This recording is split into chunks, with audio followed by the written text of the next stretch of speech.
Hello, this is Apostle Dr. Umar Mulinde. I'm sending out this very important message, and I kindly request you to forward it to many of your friends, including President Yoweri Kaguta Museveni, the U.S. Ambassador in Uganda, European Union Ambassador, Speaker of Parliament of Uganda, Minister of Foreign Affairs, and your Member of Parliament. Currently in America and Europe, a lot is being said about Uganda and the anti-homosexual bill. But here below, I wish to highlight key factors which politicians in America and Europe seem not to pay attention to or are completely not aware of, particularly about the anti-homosexual bill in Uganda. To begin with, the anti-homosexual bill was introduced to Parliament after a public outrage because homosexuals had molested several children in Ugandan schools and were aggressively recruiting others using foreign sponsors. Surprisingly, we haven't heard United States and European Union condemning molestation of innocent Uganda school children by homosexuals. All we hear is threatening to cut aid. Now, that act of issuing threats of cutting aid without condemning molestation of innocent Uganda school children by homosexuals has raised serious questions whether the aid is aimed at promoting homosexuality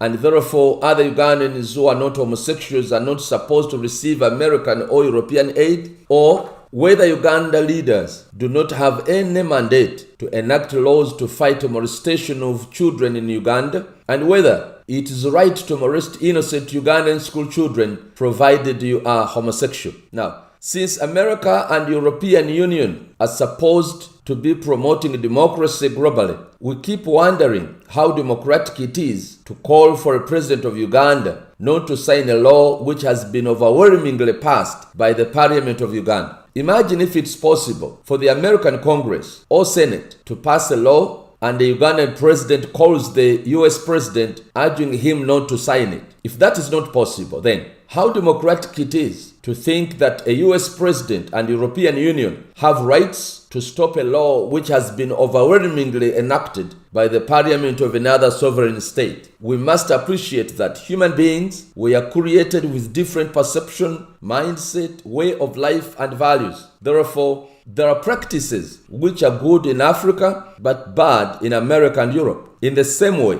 there are practices which are good in America and Europe, yet are very bad for us in Africa. So it's wrong to think, even for a second, that Africans were created to imitate and copy Americans and Europeans. Africans too have their characteristics, way of life, and values. According to African values, the family comprising of a male father and a female mother is a key pillar of African society. To Africans, a strong family of a male father and a female mother with children, relatives, and community elders is a driving force of African society, generating African-rich cultural values, and African cultural values involve do's and don'ts. Here in Africa, we are family-oriented people, so matters of behavior are preceded with responsibility. In that perspective, we don't just do things just for temporal enjoyment, but we mind the long-term outcomes and public perception. Therefore, in general,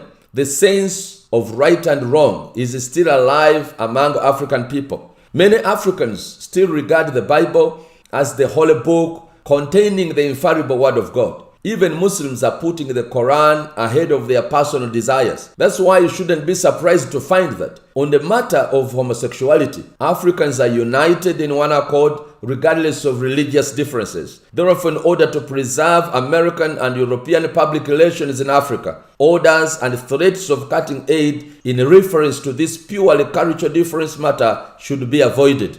Otherwise, many Africans are more committed to resist in a way that might provoke memories of the slave trade, because an African identity and pride doesn't lay in individual achievements only, but it's also associated within the originality from the family of a male father and a female mother. The dream of every African person is to leave behind a legacy, and the legacy in African context includes offsprings who are biological children, people from your DNA, yet with homosexuality, such is gravely undermined. For that reason, therefore, many Africans simply can't afford indulging into homosexuality because doing such will be surrendering to social and intellectual imperialism at the expense of the entire African race. Attaching donation to demand of homosexuality is a serious blunder, because in African culture, it's a great insult to tell an African person that if you don't do this, I will not give you food or aid. To us men and women of color, food and aid is given based on good helping heart, but not basing on hidden motives and agendas. Otherwise, we can even reject donations if we get to suspect that it's intended to bribe us to sell our rights, our inheritance, our identity and values, trying to make us a gullible population with no values whatsoever, but only existing to impress the funders as we completely turn into puppets of social and intellectual imperialism. We kindly request politicians in USA and Europe to seriously consider analyzing matters of cultural diversity. In Africa, we have learned to live with many cultures without undermining each other. For example, in Uganda, we have over 50 dialects, but living together as a nation. Some other African countries have more. We request our fellow people in America and Europe that since we do not impose our culture on you, please, it will serve humanity well if you stopped imposing your culture on us. People in America and Europe should appreciate cultural diversity